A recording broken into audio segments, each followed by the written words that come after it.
This week's Torah portion, we are still in Djerba, Tunisia, 18th century. One of the first kabbalists to arrive in Djerba is Rabbi Nissim, Ha-Cohen.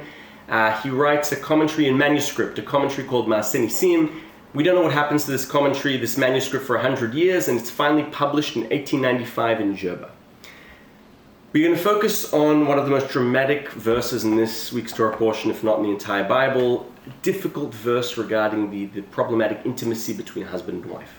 Rachel comes to Jacob and says, "Give me children. Why are you depriving me of kids? If I do not have kids, it is as if I am dead." This is a very harsh thing to say. It is very difficult what this woman is feeling. Yaakov's response is no less harsh. "Hatachat Elokim anochi?" What do you want from me? Go talk to God.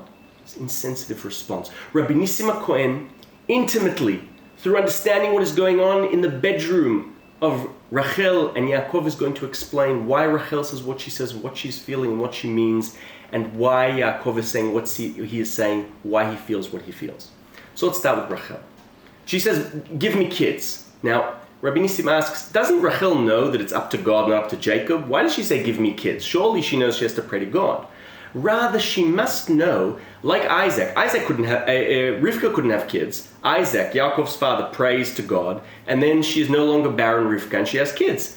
So perhaps this is what Rachel is saying to Yaakov. She's saying, do the same thing as your father did. Pray, and I'll be able to have kids. But he says that's not it either. Rabbi Nissim tells us, I heard that the sages teach us that Yaakov Avinu only had 13 drops of semen. I told you, it's going to be very intimate. He only had 13 drops of semen, out of which the 12 tribes come, and lovely Dinah come. Now from this we might ask, does this mean that Yaakov Avinu only had sex 13 times, and in those 13 times the drops come out? If that's the case, how do we know that Rachel is barren? Right, to be barren you have to try and nothing happens. Surely they were sleeping together, but nothing was coming out. Rabbi Nissim teaches us it is the way of women. Women know when the man reaps, right? When the semen comes out. And so Rachel was feeling nothing is happening.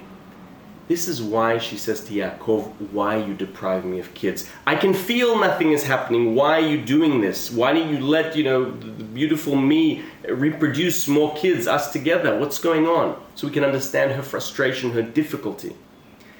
Why does Yaakov get so upset, seemingly so insensitive, and say, "What do you want from me? Talk to God"?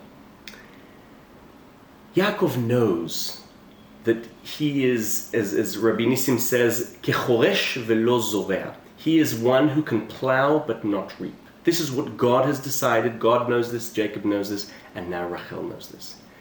Yaakov comes to his wife and says, "It's not me, I want to.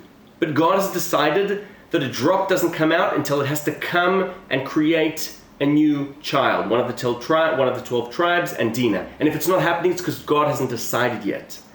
And this is why she then afterwards gives him a concubine. And they both understand that when the kids are meant to happen from both of them, they will, and it's when God decides.